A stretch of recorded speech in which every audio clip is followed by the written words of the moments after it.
This channel is for adults and not for kids. Call me Snake. Hey guys, thanks for stopping back by. So today I wanted to show you something that I think is really cool. John Carpenter is one of my all-time favorite directors. And in 1981, he made a post-apocalyptic type of dark science fiction movie called Escape from New York, starring Kurt Russell. I love everything about that movie. I love Kurt Russell as Snake Plissken. The whole cast is incredible. The music that Carpenter made for the film was incredible. This is the 2-record soundtrack that came out not too long ago. And this is an amazing figure of Snake Plissken. This is probably one of the last things I bought from Sideshow. This is before Sideshow started to suck. So Sideshow used to make a lot of really cool Star Wars figures, and they made all the Universal monsters. I have all of those, which I still have to show you guys. And they made the Snake Plissken. Then it seems that Sideshow just sort of threw in the towel once they saw what Hot Toys was producing. I guess they figured they couldn't compete with Hot Toys, and so all Sideshow really does now is sell Hot Toys on their website, which is crazy to me. I've compared it in the past as it's as if Chevy got mad at how great Honda was doing and just decided, you know what, fuck it, we're just going to sell Hondas at every Chevy dealership. That sort of a thing. It's like, well, we can't compete, so let's just sell what they have and we'll take a small cut of it. So that was disappointing, because there was a time when Sideshow was firing on all cylinders, just producing awesome stuff. This is one of the last of the awesome stuff.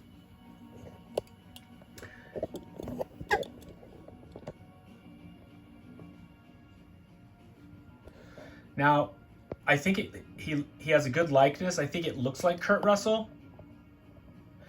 It's a little soft, though. Like, you know who it is, and it does look like Kurt.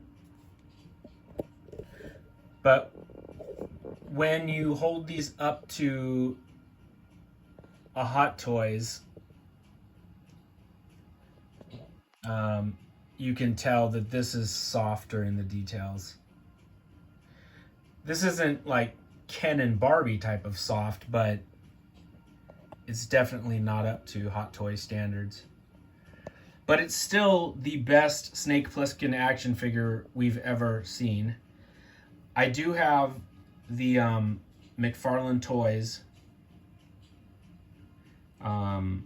Snake Plissken, which I'll have to show you guys.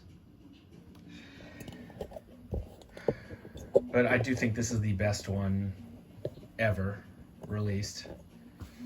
I wish NECA would get around to doing it. I'm sure someday they will.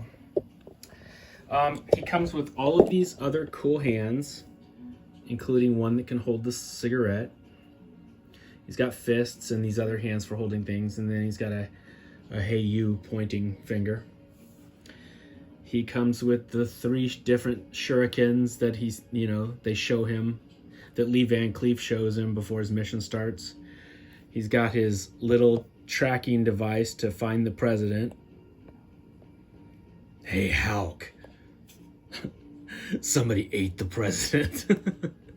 There's this little walkie-talkie for talking to the cops, talking to Lee Van Cleef. There's the iconic cassette tape that he destroys in the end, which is like the quintessential badass move in a movie. After that entire thing he goes through to rescue the president and that super secret MacGuffin tape, he walks away limping smoking a cigarette and destroying the tape. That is like one of the most badass endings ever. He comes with his leather jacket, but he only really wears that in the beginning when they introduce him to the prison. Most of the time, our buddy Snake is walking around in his black muscle shirt with his gray and white cami jammies and those cool boots they cobbled together with the shin pads. Let's get a better look at Snake.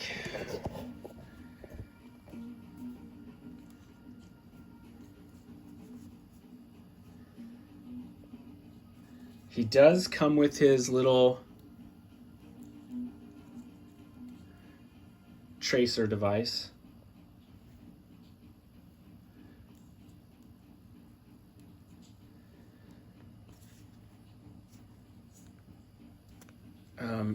Do you guys see the rounds in there? These are 2 more clips for the Uzi, and there's actually little bullets. There's rounds in the clip. In the clip. He's got this other cool gun.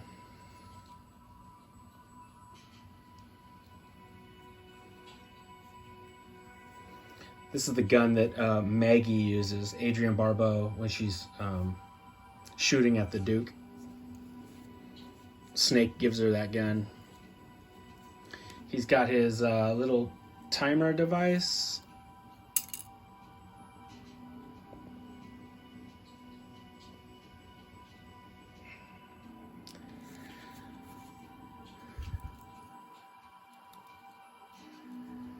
I love this movie. I love everything about this movie. I love the color palette they use.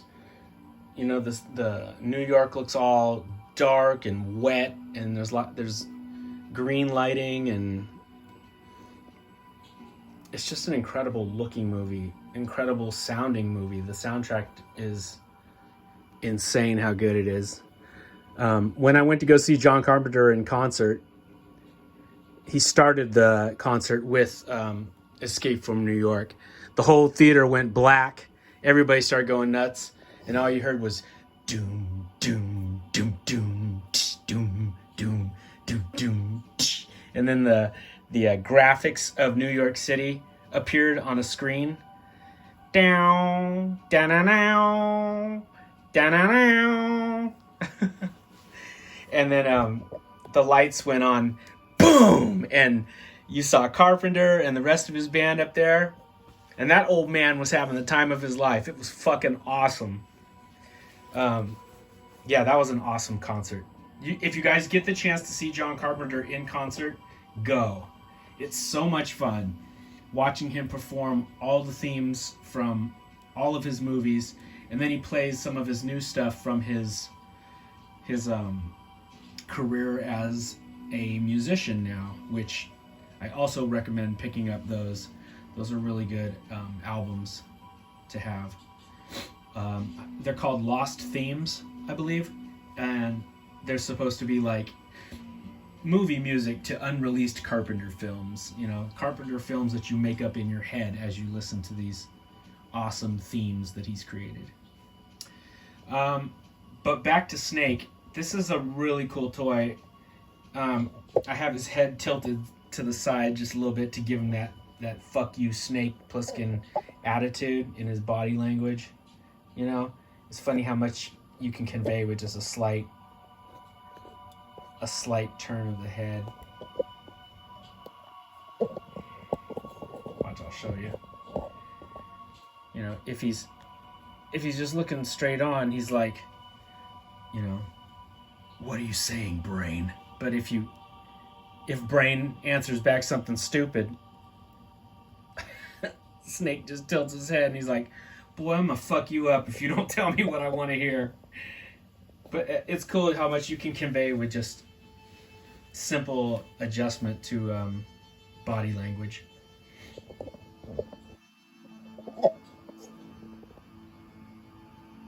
I wish Sideshow was still producing awesome stuff. It seems nowadays all they do is make statues. Yeah, that's about it. It seems like all they do is make statues and an occasional 1/6 scaled figure, but nothing really to write home about. Hot Toys basically took over all the Star Wars 1/6 scale figures, and to tell you the truth, I really couldn't tell you what the last thing figure-wise Sideshow made. I know there are lots of die-hard 1/6 collectors out there. I used to be one of them. I still have how many? I still might have 50, upwards of like 50 1/6 scaled figures, stuff like this. But I sold a bunch of them. And it seems like the toy community nowadays is more focused on 1/12 scale instead of 1/6. There is a large 1/6 scaled world out there. They still have rabid collectors of it. But it seems like ever since all the prices went to where they are now, I believe I paid like probably $150 for this when he came out. And that was like 10 years ago. And that was a big deal back then. But now, it's not uncommon to see Hot Toys figures that are 1/6 scale start at $300. Like I think their 1/6 scaled Moon Knight was like damn near close to $500. Like it's crazy. So a lot of former 1/6 scaled collectors are now, like myself, collecting a lot more of the 1/12 size stuff. So it's half the size of this, whereas this is a foot tall. The 1/12 scaled stuff is about 6 inches tall, in the 6 to 7 inch range. And some of those can get pricey too, but they are not as expensive as if you were collecting these bigger figures.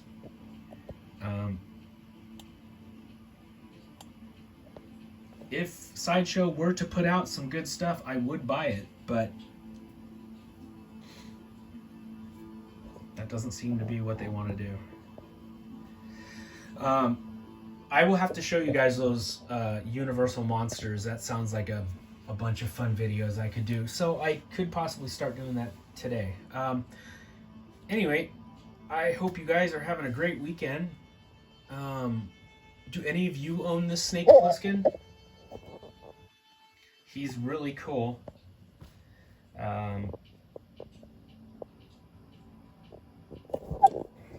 Show him off one last time.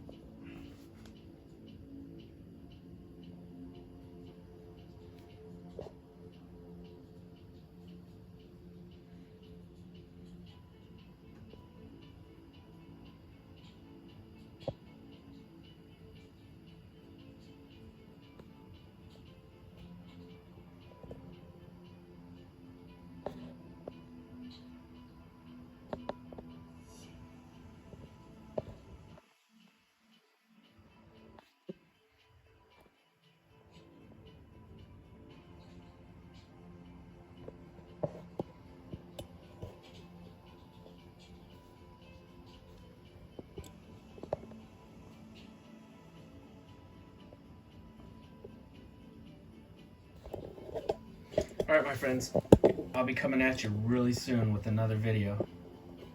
Take it easy.